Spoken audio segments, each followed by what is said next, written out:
Yeah. So as we approach 11:30, I'm going to hide my video. Okay. Hi Bob. Hi Linda. Yeah. So as everyone can tell at the bottom of your screen, there's a couple options to engage with the panelists. We have the chat where you can, send comments into the panelists, but you can also go to the Q&A feature, which is actually going to be how we're going to run our Q&A section with Mr. Nelson later on in the webinar. Right. So yeah, so that exists, and it's going to be our main way of engagement. So I'm going to stop my video, and we're about to hit 11:30. I'm going to play our intro video.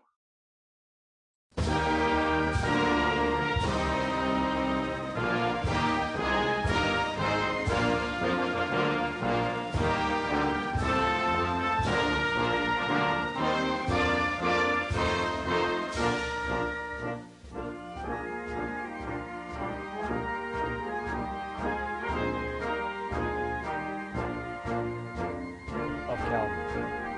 We have Richard Hare, President.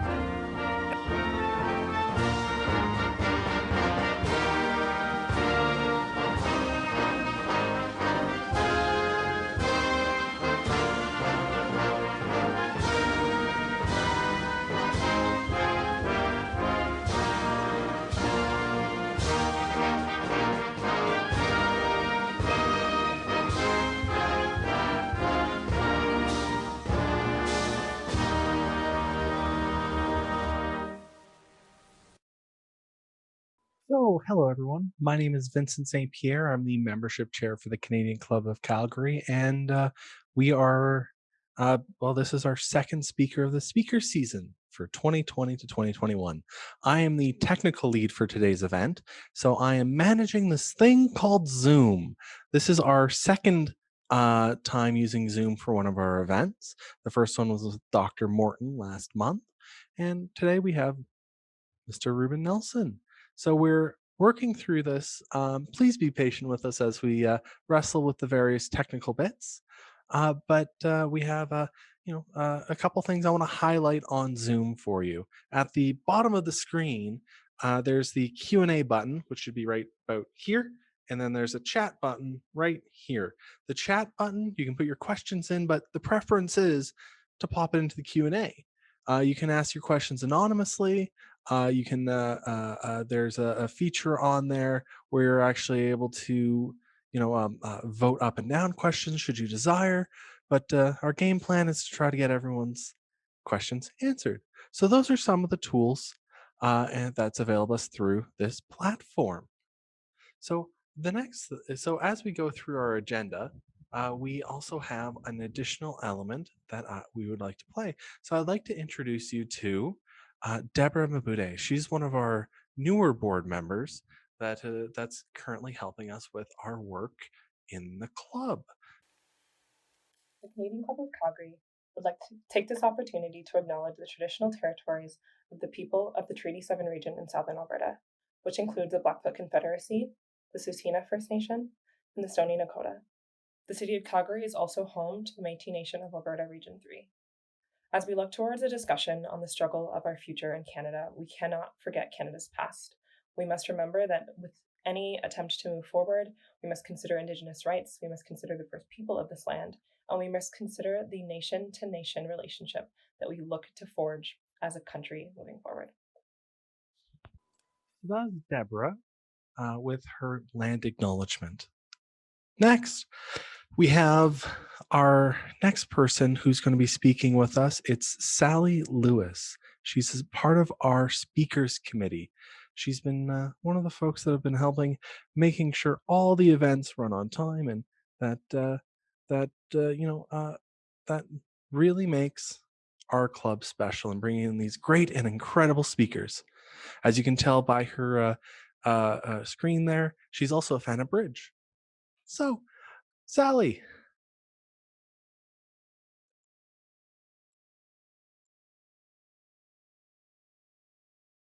Vincent, can you hear me? I can hear you now. Okay, thank you.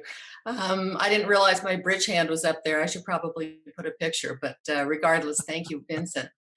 Although the official celebration of Thanksgiving is in the rearview mirror, these are exceptionally challenging times, and being thankful for what we have is something to live by all year.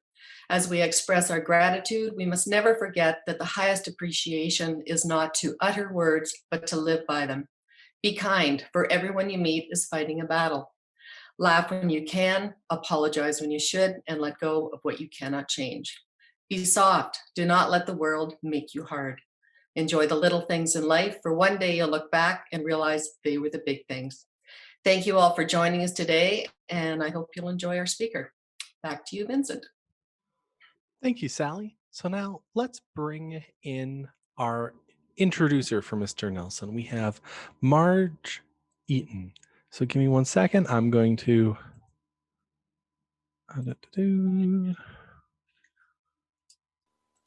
All right, Sally, I'm going to downgrade you back to an attendee. Chat to you later and at the AGM, okay? Okay. Good morning, everyone.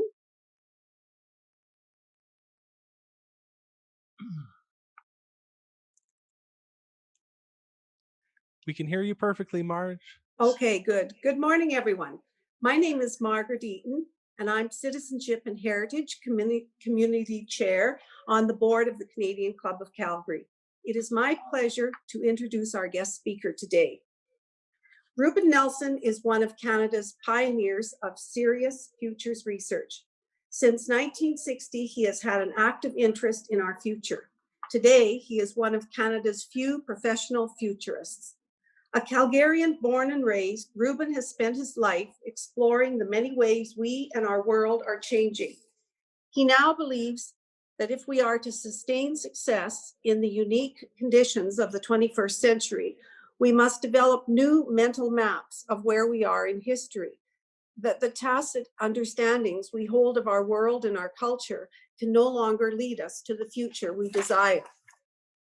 Over the years, he has written on such topics as changing paradigms, the cognitive work of leadership, societal change, the future of work, 21st century social policy, the emerging information society, and the societal implications of microelectronic technologies. Since 2002, he has been executive director for Foresight Canada, which provides reliable guides to help explore, make sense of, and respond strategically to the turmoil of change. With a wide network of fellows, colleagues, and organizations, Foresight Canada sees itself as a pioneer of the next generation of futures research and strategic foresight. I am sure we are all looking forward to his time with us as he tells us how to act like an owner, a citizen's guide to the struggle for our future. Mr. Nelson? Thank you. Thank you. I'm just going to get my screen up here.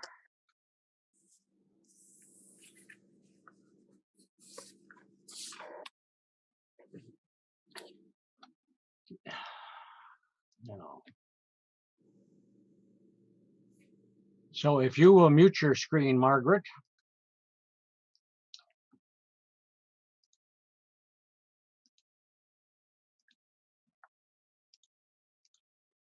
There we go. And Vincent, you may want to put my picture up there where you've got the Canadian Club, but that's up to you. The first thing I want to say is thank you. Thank you, Margaret, for that kind and elegant introduction. I want to thank the Canadian Club of Calgary for inviting me to address it. I want to thank all of you who are part of this call, and I look forward to engaging with you. I also want to thank all those who will watch this by video and not have a chance to engage. And so I draw your attention to the fact that my email address is on this slide, and should you wish to engage later, I would welcome it. Act like an owner. If you're a long-time Albertan, then the voice you hear these words in is that of Peter Lougheed. both while he was Premier and long afterwards. Premier Lougheed said these words often. He was clear that the citizens of Alberta were not only the legal owners of the province, but were the moral and spiritual and intellectual owners of the province.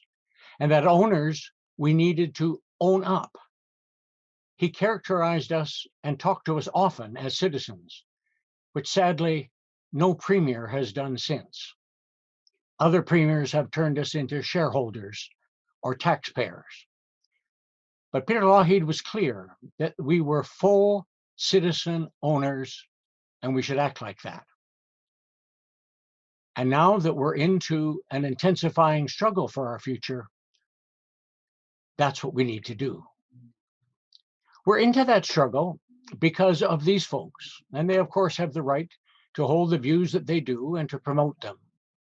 And I point out that they're funded and that they're organized and that they're well underway telling a psychologically attractive story, even though I don't believe it for a minute. So this struggle will become increasingly intense as we head into the elections for our municipalities and school boards in 13 months, because at that time, there will be 3 referendums set in front of us by the Premier, and they will be very divisive. Quebec learned that referendums are divisive enough that they'll never have another. Apparently, we can't learn from other people's experience. And this will be made worse by the fact that the Premier will allow what may be hundreds of millions of anonymous dollars to influence, if not buy, the outcome of our votes. There are many reasons to resist the folks that I contend with, but today I want to speak and address only 2. The first is that the future they offer us is a thoroughly used future. It's yesterday's future. It's not a future, as I shall argue, that has a long term. More fundamentally, they miss the most significant opportunity Alberta has to fulfill one of our deepest dreams, and that is to become a jurisdiction where others admire us for what we have done, not for ourselves by becoming rich, but for the world. But I agree that Alberta is at a crossroads. The status quo is not acceptable. And the question is, what comes next? And of course, the answer to that will depend on which way we show up as citizen owners. Do we show up merely as taxpayers, or as the full-fledged citizen owner that Peter Lougheed would have us be? And for which Calgary, for which Alberta, for which Canada, for which world? And that brings us to a cartoon that sits on my office door.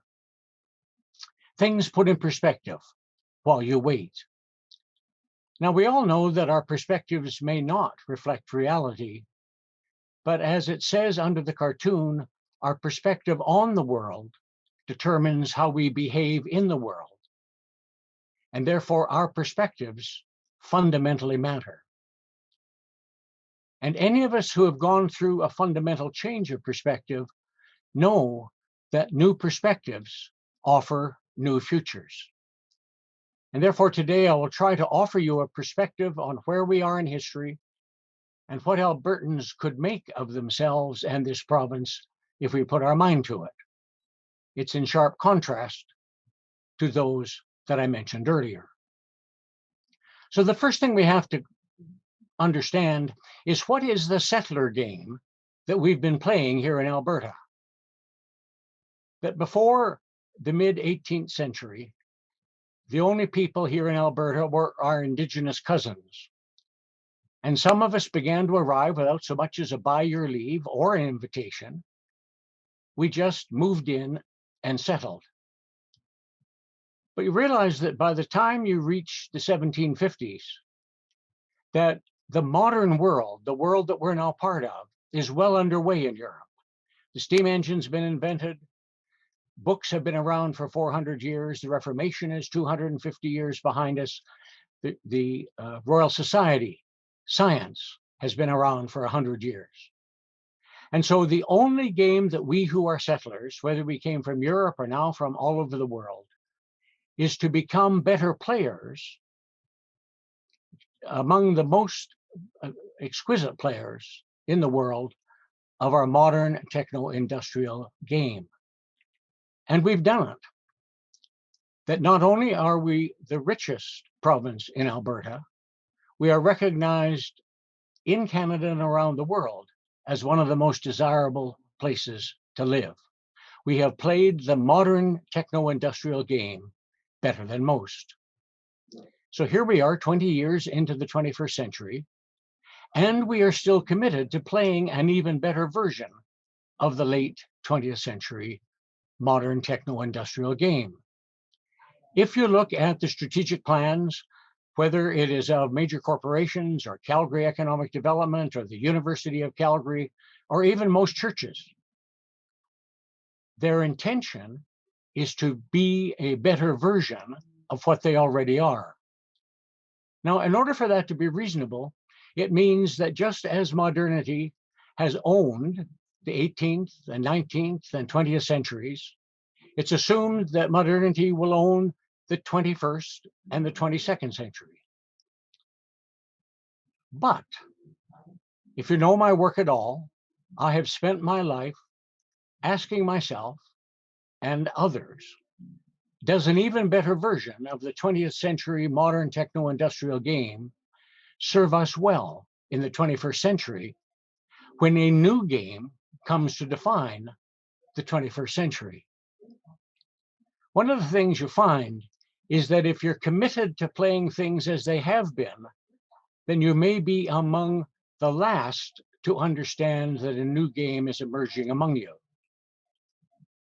And that is one of the risks that those who would have us turn our backs on Canada are taking, and they don't own up to it. But let's for a moment consider, what if they're right? What if we're here in history? That is, what if we are only partway through the development of our modern techno-industrial world? Yes, there's 1,000 years behind us, but there may well be 1,000 years ahead of us, and they're convinced that there's at least a century or two, and therefore, let's get at it. Now, if this is true, if we are where they think we are in history, then economic growth is necessary. I didn't say that economic growth is just pleasant and makes life easier. I said it's necessary. Our modern techno-industrial form of civilization is the only form of civilization that requires economic growth.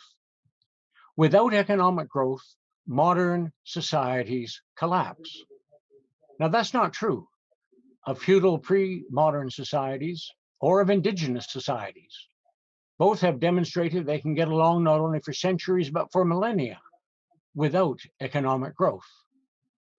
But for us, economic growth is a requirement. It also means the future is essentially familiar. That yes, there'll be artificial intelligence and other technologies, but fundamentally the game does not change. So that the innovation we need is the innovation we've got.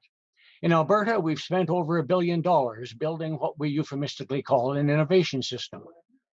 And that innovation system is dedicated wholly and entirely to improving and extending modernity. We spend no significant money in Alberta challenging the fundamental frames of our modern techno-industrial culture. Which means that if we're here, speed beats depth. We're now in a global competitive world, and you have to get goods to market fast before others and at a price that can be paid. But it also means your learning is fast. Tragically and sadly, no one would come to Alberta for deep and wise learning unless they're wanting to talk to Leroy Littlebear of the Blood Reserve in southern Alberta. Because deep learning is not something that downtown Calgary knows how to do. Sadly, it's not in our DNA. This means that we only need a one-track strategy for Alberta's future. It's to protect the value of money and grow the economy. In a modern techno-industrial world, this is the only strategy you need to succeed. It means that all else can be sacrificed if need be for the sake of economic growth. That you can tear the top off the mountains on the foothills of the eastern slopes of the Rocky Mountains to sell the coal to China. You can risk poisoning our waters. You can even sacrifice many of the people who now receive AISH. But my point is that if this is where we are in history, then there is a certain rationality to those who claim they tell us the truth in their little blue book, and that Alberta should turn its back on Canada so that we have the right to develop our economy as fast as we can, to get as rich as we can, because that's the modern game. But what if we're here? What if we're not where they think we are? What if they're not, in a sense, where we think we are? Because most in modern culture agree with the Premier that we are in the midst of, and just in the early stages of, the development of modernity. It's a minority voice, I'm among them, are saying that no, we're already reaching the end of modernity. That little group, yellow fulcrum that you see, I indicate peak modernity. I would argue we're already the other side of it. That from now on, modernity is not going to get better and better. Yes, there'll be some new technologies, but that in fact, fundamentally, our modern world, both psychologically, economically, and sociologically, will become increasingly incoherent, increasingly stressful. And if we're here, then we have to take seriously that we're an ecological and civilizational overshoot. Now, ecological overshoot is just a pleasant way of saying that we are cannibalizing the living systems of the planet, that we are destroying them faster and consuming them faster than the earth can replenish them. So this is just like money in the bank. If you're spending your funds faster than your income, your banker eventually says you're broke. But the tragedy here is that the ecological systems that we're destroying are ecological systems we depend on. Are you aware that our lungs, the human lungs, have evolved for an atmosphere that requires 18 to 23% oxygen? Now, this Earth has had life on it at times at much less than that and at much more than that. And if we keep making our oceans more acidic, they will produce less oxygen, which is to say, there's not a snowball's chance that we can survive if we kill the systems of the planet on which we depend. Which means that if we're already into a civilizational collapse, now this isn't something that happens overnight. Civilizational collapses are a very large rheostat that get turned so slowly that most people hardly notice it at all. But it means that bit by bit, the world around us makes less sense and is less secure. It took the Western Empire of Rome 400 years to collapse. 50 years after Caesar Augusta, we now know they were in collapse, but of course, they didn't know it at the time. Which means we face an essentially unfamiliar future. It's one with increasing uncertainty. And so if you're responsible for significant money and demand, as modern people do today, that they must have certainty to invest, then of course, leave Alberta. But you also must leave every OECD country, because it is the modern form of civilization that is in collapse and not merely Alberta. It means that we need an innovation system that we don't have yet, one that can understand and transcend our modern techno-industrial world. And it means that now depth beats speed. We need the wisdom of Leroy Littlebear and many others. because our life is coming apart bit by bit, not just psychologically, but economically and sociologically at very deep levels. And if we don't understand that, we will misunderstand and misconstrue the situation we're in and handle it badly. So this brings me to Bill Rees's first conclusion. Bill Rees is one of the wisest ecologists on the planet, works at UBC, now a professor emeritus. He was the one who invented the concept of the ecological footprint, which has become an absolutely critical footprint for a model to think about the state we're in and how serious it is. And he's given a wonderful hour-long talk to talk about this. It's on YouTube. If you go to YouTube and then search for "Will Modern Civilization Be the Death of Us?" you'll find two videos, one by Bill and one by me. Watch Bill's first. It's brilliant. He makes a case I don't have time to make today, but the conclusion is that we are in ecological and civilizational overshoot.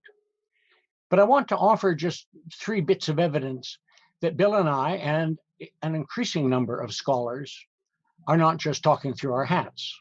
This is Thomas Homer Dixon, one of Canada's great public intellectuals. This new book has not been out for even a month, so it's very new information. Commanding Hope, the power we have to renew a world in peril. And he takes the first third of the book to lay out very carefully and in great detail, including arguing against those in some detail who would disagree with them. And he's saying, yes, we're in peril, that humanity is no longer moving towards a future anymore that will allow our communities locally, nationally, and globally to flourish together. If we're moving anywhere at all, we seem to be sliding down a slippery slope towards a treacherous place with unreason, self-righteous anger, and racism greasing our shared descent. Now, he's not just talking about the United States, although that description clearly fits them. You can see this in Canada, that since the Harper government, our politics here has been increasingly bitter in the way that Newt Gingrich brought it to the United States. And in Alberta, it's also increasingly treacherous with unreason, self-righteous anger, and racism greasing our shared descent. Even Don Braid, who writes for the Calgary Herald, and no one would accuse Don of being a fire-breathing liberal. Don has written now 2 columns, worried about what is happening to civic conversation in Alberta. So what does it all portend? As the century unfolds, fear is likely to become humanity's overriding emotion. And as we approach the election 13 months from now, fear will be more widespread in Alberta. Or we can turn to Dennis Meadows. Dennis Meadows and his wife Danella, when they were young at MIT, were among those who created a new way of thinking about human societies and their evolution. It's called systems dynamics. It was fundamentally different from the kind of Newtonian mechanics that up to then had tended to dominate our thinking. And so he has spent with his wife 50 years thinking about these things and trying to warn us that we're in trouble. Systems dynamics was the basis of the study that was done for the Club of Rome on the limits to growth. Danella, his wife, led that study. And so here is somebody in conversation with Daniel Wall. This conversation is on Daniel Wall's website, should you wish to read it. It's only from 2 months ago, saying the notion of some kind of fairly attractive, sustainable society, that it's ahead of us, if only we could find it, is now a fantasy. In other words, he's saying in his judgment that what we have now come to believe worldwide, what is a multi-billion-dollar global sustainability industry, funded in part and nurtured in part at our universities and our colleges, in high schools, in businesses. In public, every politician must talk sustainability. In public, every significant CEO must talk sustainability. Every parent talks sustainability to their 10-year-olds because otherwise you burst in tears. And what Dennis is saying is that as long as we are committed to any version of our modern techno-industrial society world, we will fail because our modern techno-industrial world is not sustainable. Or you can talk to Charlie Hall. Charlie's important for Alberta because he's the one who invented the concept of energy returned on energy invested. And you probably know that that's an absolutely significant factor to think about the oil and gas industry. And it's become an important indicator in terms of thinking about energy in human societies. And he and his colleague, John Daly, wrote 11 years ago that the concept of the possibility of some huge multifaceted failure of some substantial part of industrial civilization is so completely outside the understanding of our leaders that we're almost totally unprepared for it. And so, unfortunately, this is true. 9/11, unprepared for it. The global credit crisis, unprepared for it. COVID, unprepared for it. The Auditor General in Alberta just recently issued a report because he had examined the various bodies in Alberta that are responsible for emergency preparedness. And he said, to cut it short, that our emergency preparedness in Alberta was not up to snuff. And that what he's talking about are the kind of emergencies we even understand. And I'll bet you sight unseen a day's wages that his report did not say, oh, by the way, Alberta, we're just beginning to understand that our modern world is going into collapse, that it has no long-term future, and therefore you need to add societal collapse to the emergencies you prepare for. There is no political party anywhere in the world. In this sense, Albertans are no worse than anybody else. But that means that as a culture, the modern culture that now dominates the world is setting us up for failure, which is not good news for 10-year-olds. But there's not just bad news here. There's not just the news that we are following over the next couple of hundred years, that blue line down. There's good news. There's that green line going up. Now, this is the way you saw it in earlier slides, and you may not have even noticed that it was there. I deliberately did it lightly because, in fact, the signals for it are still so weak that unless you know how to look for it, you miss them. But the fact is that they're there.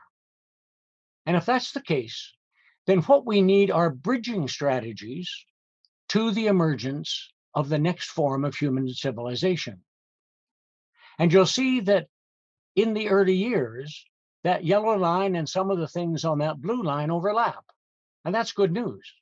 It means some of the things we can do, even in the name of sustaining modernity, such as Alberta's new commitment to digging holes in the ground, geothermal, in order to heat and secure energy, that can also be used as a bridging strategy.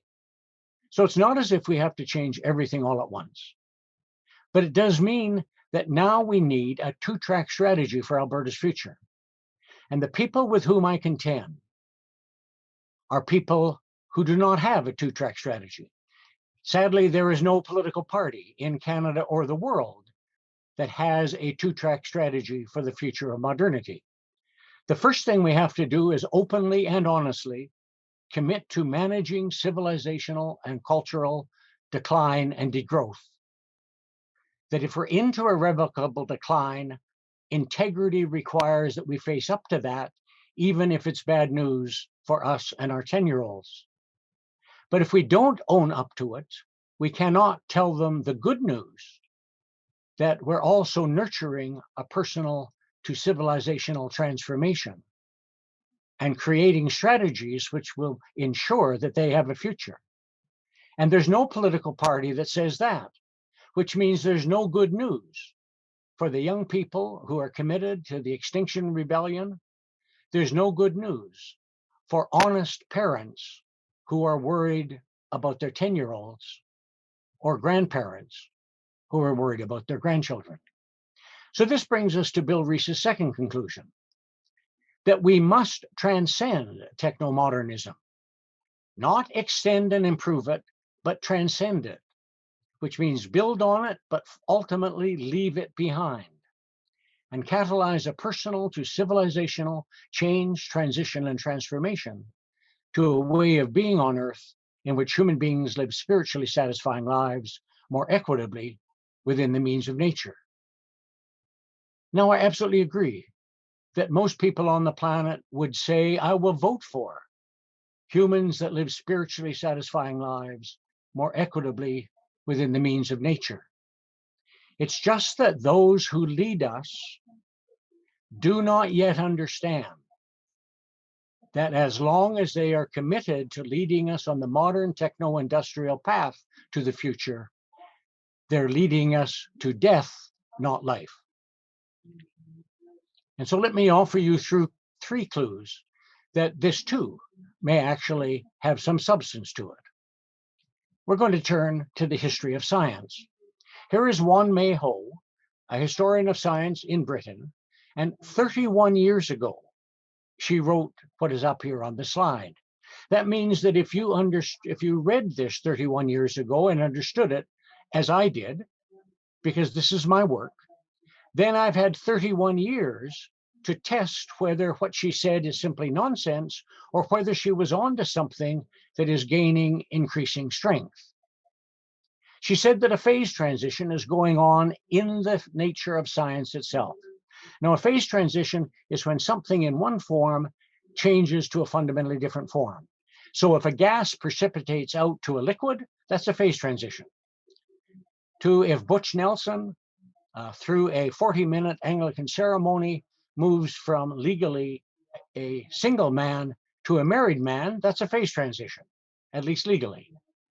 But if you talk to my wife and my kids, they will tell you that my phase transition has taken years and even decades. But they like me better now than they did way back then. And so she's even able to identify the transition that we're in. It's a transition to integration as opposed to fragmentation. It means we come to terms with the fact that the modern world does parts better than wholes, and that we've all said to each other, for God's sake, we've got to crawl out of our silos and learn to cooperate with each other. We're all part of the same organization. It means that we focus on cooperation rather than competition. It means that we finally get over the street level understanding of Darwin of promoting some kind of competitive death. Darwin actually, as modern scholars of Darwin now understand, absolutely understood the role of cooperation in evolution and talked of love and cooperation far more than he talked of competition. We think of dynamics and process and not just the static and mechanical. And as complexity theory has taught us, we think of nonlinear distributed interrelationships and emergent properties of collective wholes instead of linear, unidirectional, and hierarchical control of incidental parts. And I would draw your attention to the fact that the only way we modern people know how to organize large-scale human endeavors is by linear, unidirectional, and hierarchical control of incidental parts, which means every university, every think tank, every major international organization, every corporation, every national church is organized that way. And Juan Mayho goes on to say, we're even changing our minds about the nature of reality. It is not something cold and dead and static out there. It is actually something living enough that we can participate in it. Now, if that's too much for you, turn to Brian Goodwin, one of the most celebrated complexity scientists on the planet. And 3 years ago, he reflected on the fact that complexity science had been around for 40 years. And he asked himself, What are the big lessons we can learn? What's the significance that complexity science has been here? What has it taught us if we would learn it? And what he's saying is that scientific knowledge itself, originally seen to make possible the prediction and manipulation of nature, absolutely true. This is an explicit program of those who founded the Royal Society in the 1660s, so that the carelessness with which we treat the landscape, you see that in Calgary as a city, you see it in the way we build our highways, you see it in the way that we will strip mine the eastern slopes of the Rocky Mountains to sell coal to China to make money. And what he's saying is that scientific knowledge appears now to be pointing us towards a new relationship with the natural world, based on sensitive observation and participation rather than control. Which means even if you want to be a good scientist, you have to present yourself to reality in a different way than those who founded the Royal Society. Now, in my part of the world, you get bear training because when you're out hiking, it's not uncommon to meet a bear. And if you know nothing about meeting a bear, it can be fatal. And so control is out of the question. What you want is sensitive observation and skilled participation in the dance you're in with the bear, because you are. And if you can play that dance well, both you and the bear survive it. If you have no idea what to do, it is your death that is more likely rather than the bear's. Or if you're approaching anything you love, sensitive observation and participation beats control. Or you can turn to Wilfred Cantwell Smith, arguably the finest historian of religion who's ever lived. Wilf was invited by Harvard in the 70s to be the founding director of the Harvard Institute for the Study of World Religions. He became a mentor and later a friend, and in the early 80s wrote me a letter that included these words. Butch, which is how he knew me, I've spent much of the last 40 years endeavoring to understand worldviews other than those that we in the West have inherited. And in the last several years, I've been particularly concerned with the question of what's involved in the endeavor to even understand and help others understand an outlook different from the one already has. One of the conclusions to which I have come is that in order to even understand a different view, especially if it be radically different and or profound, comprehensive, humane, one must oneself become a different sort of person. And so the message from these three people, all people dedicated to science, Wilf Smith, the humane sciences, the others, natural sciences, are saying the same thing, that our modern techno-industrial take on reality is a mistake. It is not dead and objective. It is alive, and we have to learn to dance with it. And at this point, our indigenous cousins are saying, it took you long enough, but welcome home. So there is new core work in the 21st century. And I'm sad to report that there is no city in the world yet that has learned to fund this new work. There's no foundation that knows how to fund it, certainly not in Alberta or Canada. And there's no city committed to it. But this is the work. This is the work that will replace the work to which the Premier and his colleagues are so deeply committed. And because this is the new work of the 20th century, it's about time we understood it and got at it. So we in Calgary could become the first city that learns to fund this work, that learns to build the kind of research and practice center that helps us as Calgarians reassess and come to terms with the actual situation we who are modern techno-industrial peoples and cultures are in. They would help us learn the skills of letting go of and outgrowing our modern techno identities at every scale, whether that's as a father, as a human being, or as a CEO. They would help us commit to the new work of consciously co-creating the next form of human civilization by nurturing into resilient being, consciously co-creative persons, communities, and cultures. And so the choice I present is fairly stark.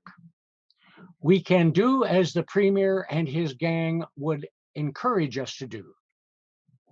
Not only turn our backs on Canada, but do it so that we can we can pursue the extension of modernity so that we can get rich faster. That is their most fundamental complaint. It's all about the money. Or caring deeply for life on this planet and being willing to meet a condition that we in Alberta have long felt. And that is that we actually have it in us to become historically significant. Not that people admire us for our money, but they are thankful for the way we have served them. But to do that, we need to transcend modernity. And the tragedy is that as a culture, we are blind to this. We're no more blind in Alberta and Canada than Finland or Russia, but we are blind, which puts us at risk. And as Louise Penny said in one of her recent books, nothing good ever came out of a blind spot. And nevertheless, I was born in Calgary, so I are one. I learned early the mantra that Calgary leads Alberta, Alberta leads Canada, and Canada leads the world. Now I know that that mantra has a lot of adolescent male gas in it. Absolutely acknowledge that. And I know that sadly, when others in Canada hear us speak that mantra now, many of them have come to despise us. Because here are the richest people in Canada complaining and moaning and whining because the world did not turn out the way they thought it would, and absolutely unwilling to own up to the fact that this is our responsibility, not Justin Trudeau's, not anybody in the Laurentian elite. The decisions we have made after the last 40 years have got us here. And if we're going to own up to anything, let's start with that. But the fact is that there is more in Calgary than we now demonstrate, or that the Premier and his gang would encourage in us. If we're willing to listen to their blandishments, we will fail. If we're willing to bring our best selves to this game, we can succeed. Because strangely enough, Calgary is one of only a handful of cities in the world that could pick up this work, learn to fund it, learn to undertake it, and then be thanked by the world for doing so. On my list, there are cities like Helsinki and Edinburgh and Singapore and Victoria, BC, and Calgary. And if we do so, even as soon as 2030, when it's increasingly clear that our modern techno-industrial form of civilization has no long-term future. Now that's a prediction that if I'm still alive, you can hold me accountable for. But by then, Calgary is already earning a reputation as a trusted and trustworthy servant leader, not modern male mansplainer and controller, but servant leader of the utterly new work of learning to consciously co-create the next form of civilization by nurturing into resilient being, consciously co-creative persons, communities, and cultures. We're becoming the partners of choice of those companies and organizations which have come to share our commitment to responding consciously, courageously, wisely, and reflexively to the profoundly changing conditions we and our forefathers unconsciously created. And so I implore you, as this conversation becomes more heated, show up as a citizen owner, prepare for and participate in the coming intensification of the struggle for our future. And you'll note that I've written "your" in a way to remind us all that your cannot be said without our. I know that you cannot do this without the support from the rest of us, just as I cannot do this without the support of those who've supported me. And so, in the words of Peter Lougheed, I implore you to act like an owner. Over to you. The future is in our hands, minds, hearts, and spirits. Thank you.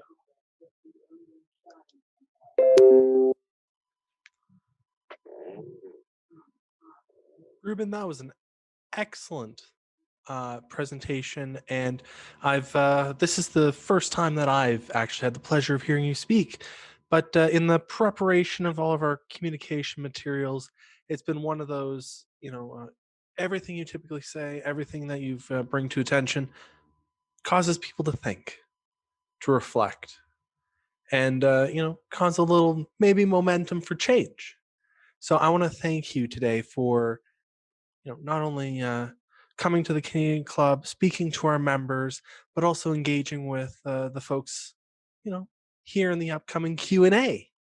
So, as a bit of housekeeping, as referred to before at the beginning of the webinar, if you look down on the screen below, you'll see a Q&A and a chat box section. If you have any questions, otherwise, please do type them into the Q&A slot, and we'll get to your questions. But as folks are adding in to the Q&A, I have some pre-prepared questions.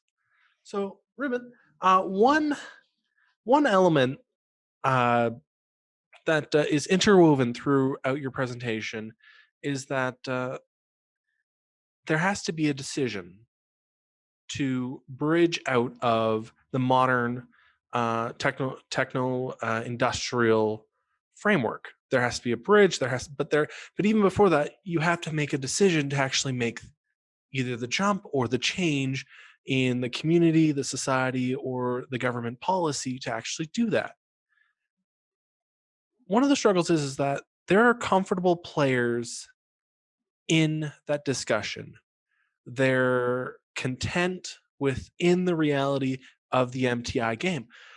What will it take for individuals to take the concept and the transition seriously?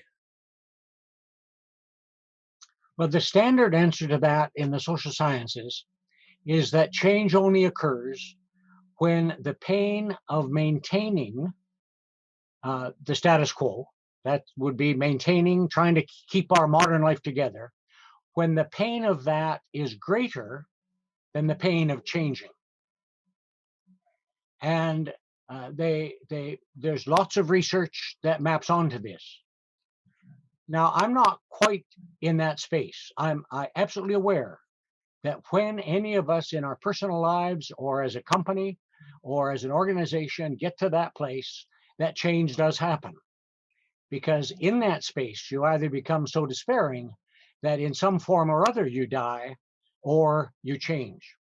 And so, but if we wait till then, that is not good news for anybody who has grandchildren today, let alone the grandchildren, because it means that by the time it is so obvious to any of us that we're in that space, that there is no time left to respond. It's like discovering that the fuse has been going down on a very large bomb. And by the time you notice the fuse, you can't run far enough away from the scale of the bomb. And so it will kill you no matter how fast you run. And so change is also possible when we fall in love again in new ways. And that's true when other people also fall in love with us. And so I want to be heard as saying, as an old Albertan, as one who was born here, as one who's lived most of his life here, I am falling in love again with Albertans and Alberta and our landscapes and the world and the experience of being human. And that's the redemptive possibility that we can avoid without having to get to the place where it's pain that drives us. Mm-hmm. So, Ruben, following up on that, one of the elements you described within the, I believe it was a section that discussed the history of science. And one of the elements pulling that you can pull out of that is the sort of shift from a hierarchical structure to a more collaborative, more not only multimodal but multi-engaging, cross consensus of public action, or how organizations are structured. One element of how information is transferred in our society is through the media, the newspapers, the television channels, whatever, what have you. What is the role of the media in this shift in how we participate in the coming intensification of this struggle for our future? Well, that can be answered in two ways. What will it likely be, and what ought it to be? Ah, Uh, what it will likely be, just given that the media in our world is dominated by it's consolidated. We have allowed the media in Canada to be consolidated and owned by relatively few people, and sadly, most of them are more conservative um, than the culture is, which means that, for example, you will find defenses of the view the Premier and Jack Mintz and others hold. There's already been 4 major op-ed pieces in the Calgary Herald. There will be more. There will be fewer op-ed pieces in the Herald with the view that I'm expressing. There will be less time on Danielle Smith's talk-in shows for the view I'm expressing. That doesn't make these people bad people, but it does mean they don't yet understand. In other words, part of the trouble that we're in is in the same way that, thinking of adolescent boys, I've been one.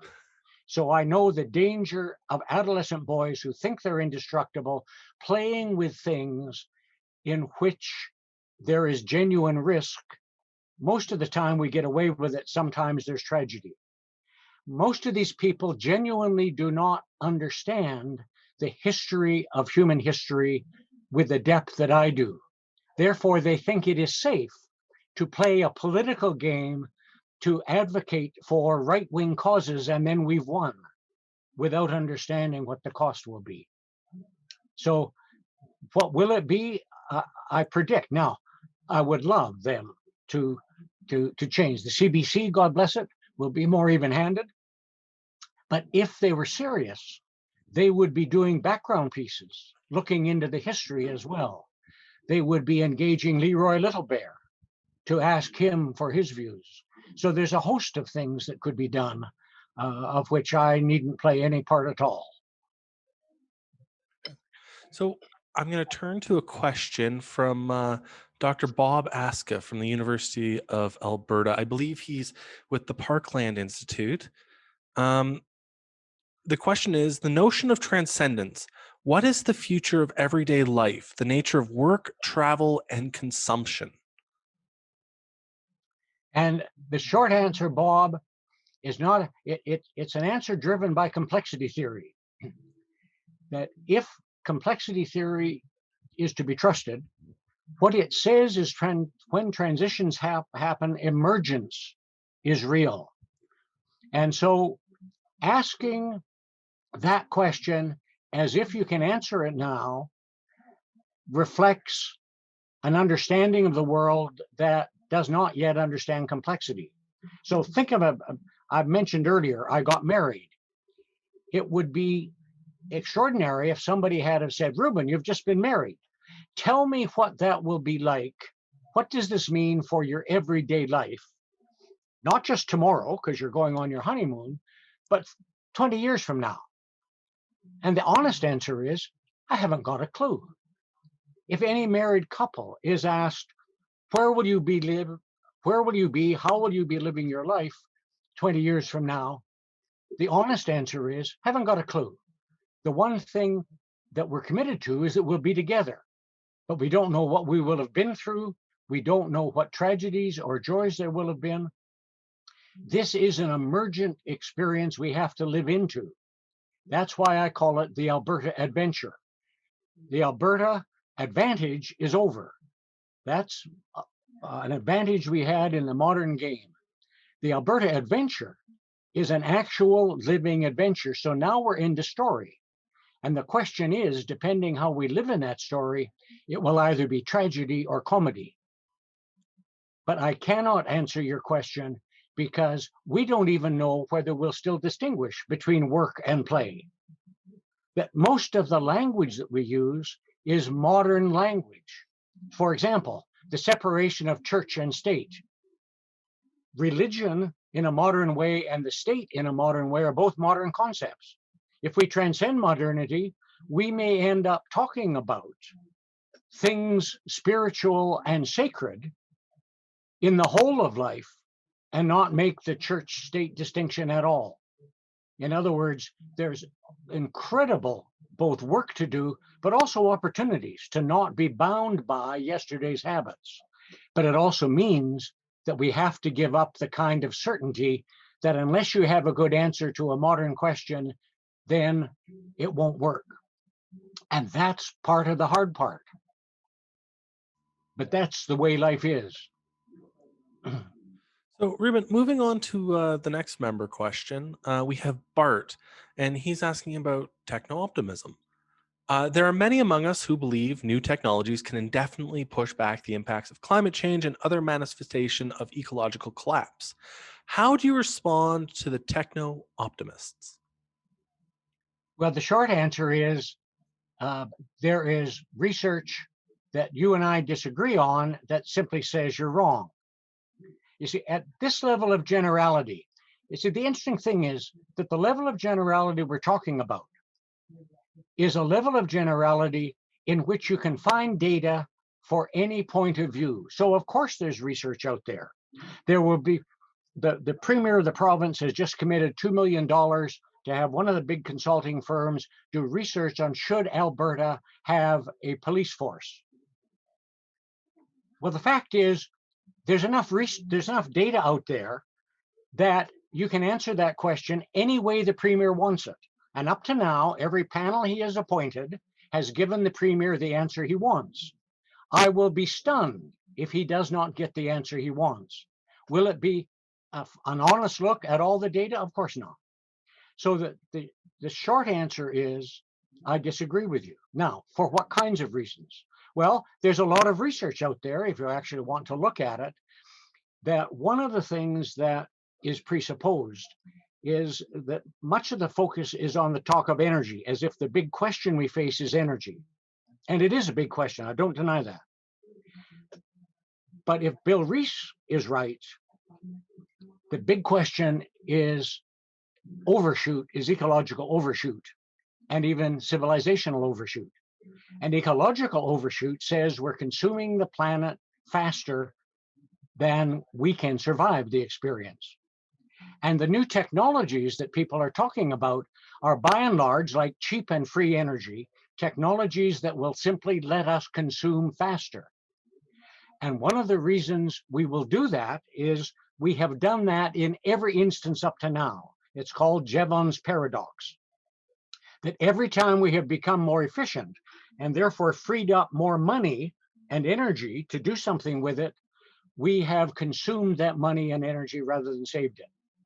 And so there is no evidence that in the modern world, we have the internal capacity to, even if technically it were possible, to actually stop consuming because, and I turn here to the behavior of those with whom I contend, they have no internal capacity to resist their own impulses to drive Alberta to an increasingly modern future. It's not something they even want to think about. And I say that not only on the basis of a prediction, I say it on the basis of their lives up to now. So there are good reasons to disagree with them, but there'll never be definitive reasons. That if you don't, that's why the quote from Will Smith is so important, that if you truly want to understand a point of view that fundamentally is at odds with the one that has shaped you. I, as a modern male, did not want to hear that I'm a male chauvinist pig. But if I wasn't open to that at all, I could have ended up like Harvey Weinstein. Harvey Weinstein has been told by some of his friends, I'm sure all his life, that Harvey, for God's sake, you're embarrassing us all, change. Harvey did not change. Harvey was unwilling to change. Harvey is now in jail and doesn't understand why he's there. So my point is, there's always data for the point of view you want to hang on to. And if you don't want, if you're unwilling, that's why Will Smith said, you have to be willing to become a different sort of person. And that sounds as if it's no longer a scientific argument, because in the modern world, we don't allow emotions to enter science. In a world that is more integrated, if the solution to Alberta is that we have to fall in love again with Alberta and being Albertans and responsible, that takes us outside modern science, because modern science doesn't allow any emotion, in which case we're hooped. So, Mr. Nelson, to follow up on that question, one element of the techno optimist effort is we're currently engaged in a bit of a billionaire space race. We have a Musk, Bezos, Bronson, Milner. They've they've gathered enough wealth to actually launch their own space programs. So, are we just moving the concept of the modern technological industrial concept? Are we just shifting that from just the planet to other parts of space and solving our basic, you raised it in the previous question with regards to the environmental constraints and how we need to deal with the environmental overshoot. If we just add more add more resources to the fundamental equation, would that solve it? Or are we just delaying the need to bridge until later? Well, the record to date is that as modern cultures, when we discover new resources, we consume them until they're gone. So you look back to the so-called discovery of North America, and Europeans, without exception, treated it as a place to exploit. From the indigenous people to the beavers, to the gold of the Incas, to whatever.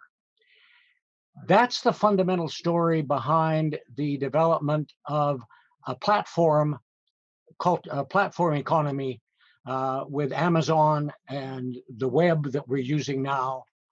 And as you suggest, it's the same story that people are simply moving out into new territory before there is law and order.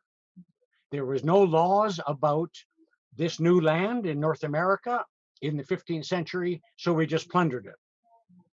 The Amazon and others discovered there was no laws about digital space, and they just went in and colonized it and planted their flag, and as yet, no government in the world has been, they've become so strong and powerful, no government in the world has been willing to take them on to say, that is our space. Now in Canada, we created the Northwest Mounted Police after settlers were here, but before they had arrived in great numbers. So at least made some pathetic attempts to have law and order before settlement. But we didn't do that in the digital world, and we're not doing it in space. And therefore, and there's no capacity of any government to do that in terms of space. And worst case, one of the technologies many people are talking about is geoengineering, which is to say we will literally play with how the sun shines on the planet or how the oceans absorb heat. And many of the geoengineering projects are such that these same rich men who have no capacity for self-restraint could simply geoengineer the earth without permission of either you or I or the UN or anybody else. And so at the heart of the argument is not only that we're consuming the earth, But the way it becomes a civilizational argument, the way you're in civilizational overshoot, is that modern cultures have no internal basis for self-restraint. The law of the economy is do whatever you can get away with. And as long as we do whatever we can get away with, that's a modern response. And we're now doing it at every scale. And as you point out, it's being driven primarily by rich modern men who have nothing better to do with their lives. And it's appalling. The modern understanding of being a male is threatening our future. All right. So, Mr. Nelson, we are at the 12:40 mark. This is traditionally where we end, but we have one or two more questions. For the folks who want to drop from the call, feel free to. I will note that we do have our AGM at 1:30 today. You can RSVP for that online, and a Zoom link will be sent out to you. For folks that were RSVP'd for the AGM, in the previous weeks, you would have received an email today with the AGM documents. Please give that a review. I have a report in there. It's pretty great. So please, if you do need to leave, feel free to. You're given full permission. In this time of Zoom, I feel that sometimes you have to give that breath of space to do so. But for those who want to stay, though, we have one or two more questions left. So this question comes from Brian, Mr. Nelson, and I think it's reacting to sort of a bit of the doom and gloom, but also the opportunities that are ahead of us. Are there specific examples you can name of new organizations or activities in Alberta that exemplify the change we need to face for the future? So can you refer us to organizations or groups that are impacting the change that you are highlighting? Sure, there are lots of them. We just don't see them yet. I mean, one of the things that is going on in Alberta, it's going on in many modern cultures, but it goes on particularly in Alberta. We are known here for being kind of hyper entrepreneurial. So Alberta has, for example, more voluntary organizations per capita than any other place on the planet. Because when we're concerned about something, we get people together and say, hey, Alice and George, I'm concerned. Will you join me? Let's create a little group and let's do something. And if the key to our future is to fall in love again with life in the broadest sense, instead of consuming life and trying to achieve a good life by consumption, we're going to fall in love and go where love leads us. You find many people in Alberta. I'll give you an example. There are people in Calgary and in Lethbridge who are so concerned about their addicted sons and daughters and friends and even strangers that they in the past have run clinics for people who are addicted so that in a safe space they could feed their addiction. I would argue that that's consistent with the world that we're moving to. Our premier has shot all that down and is trying to make it illegal. So there's lots of evidence. It's just that we tend to think that any expression of love is just in the modern world, so it's just part of the modern world. We haven't come to terms with the fact yet that at its heart, modernity is turning out in the 21st century to be lethal to love. Now, that wasn't true in 1700s. It's a long explanation of why it wasn't true, but it's essentially to say that the longer you live with something and as it develops, it can develop in ways that become lethal. Aristotle talked about it as a reductio ad absurdum. And modernity, in that sense, is reaching the state where we're going to have to choose between love and kindness and being modern. We didn't have to make that choice when I was born. My grandmother didn't have to make it. Shakespeare didn't have to make it. We now have to make it. And so, yes, there are lots of things. It's just that we don't know how to see them that way because we don't have the new way of framing that lets us, in a sense, filter this out. So Mr. Nelson, we're going to go to our final question before we close out the event. So one, actually, wait a second. We have a recommendation from Adria Paul. There is a fascinating TED Talk entitled Civilization on the Moon with Jesse Kate Shingler that suggests a new collaborative resource sharing civilization might emerge on the moon when settled by necessity, a construct that might even serve as a model for Earth. So you've already delved into that topic, Ruben, but I felt it would have been a little strange not to mention that added commentary from Mrs. Paul. So I'm going to ask the final question now, and it's sort of switching back to your speech because we've gone through one or two tangents now. In your speech, you had some minor callbacks to our September speaker, featuring his book and a couple commentaries with Dr. Morton, who detailed his own perspectives on the status quo and things that we need to do in the legal confines, the constitutional changes, and various elements and referenda. Do you have anything more to add to his analysis on this discussion? Anything in specific you want to highlight? Well, I have quite deliberately. I acknowledge that if you accept the frame of reference that Ted Morton works within, or as their book, which I now own, I haven't yet read, but it finally came into the Canmore bookstore yesterday.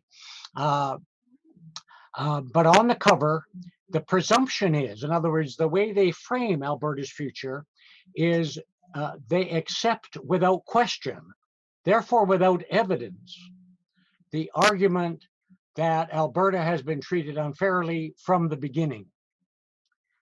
And so if you work within that frame, then there's lots of their argument that is worth, there's some of it I would accept, there's much of it I would contend with, and over the coming time, I expect to be engaged in taking that argument apart, piece by piece, of at least trying to respond and say as clearly as I can, if you frame things this way, you can come to this conclusion.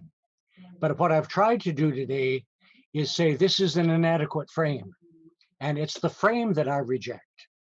And so my approach to it is as reframing the question, and within the frame I have offered, their argument doesn't even get started.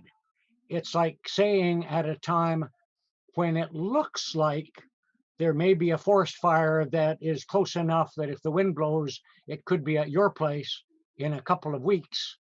That in fact, what you want to do is get engaged in a family argument that has been going on for years, rather than in fact saying, what are the things if we have to leave, we should leave with? And so my sense is that I want to change the conversation, because I think that the way they come about it, and I admit they tell a psychologically very attractive story.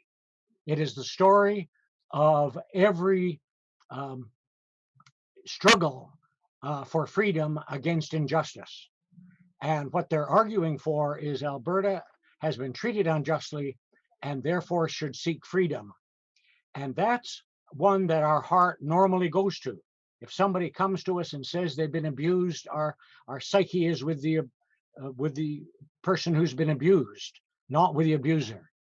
And they're telling a story that Alberta has been abused, and we should dismiss, if not be hostile, to people they derisively write off as Laurentian elites, which means that they're willing to have Alberta treat Canada the way the worst of the separatists treat Canada. Is as long as you're a milk cow we can get money from, that's fine, but we'll make no commitment, we're not interested, we're not you. And that isn't worthy of our history or who we are or our future. Thank you for that response, Mr. Nelson. So, Ruben, as we come to the close, we've gone about 15 minutes over, but I think considering that we've kept about 85% of our audience, even though we've gone over, I think there's great interest in this discussion. So Thank you, Yvonne, for the kind comments. Thank you, Norm, for your kind comment. So, on this final note, I would like to thank you again, Ruben, for coming in and speaking to us here at the Canadian Club. Thank you for being a member. Thank you for engaging with us. Thank you for being involved in our public discourse for the last, oh, geez, at least the last 50 years and being an impact from your student years all the way till now. The final element, I would like to more of a housekeeping element for folks who are still on the webinar. One, our AGM is at 1:30.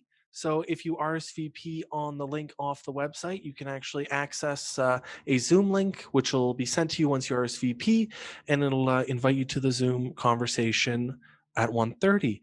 We are a membership-based organization, so we are relying on revenues coming from dues-paying members like those who've support this webinar and our ongoing work.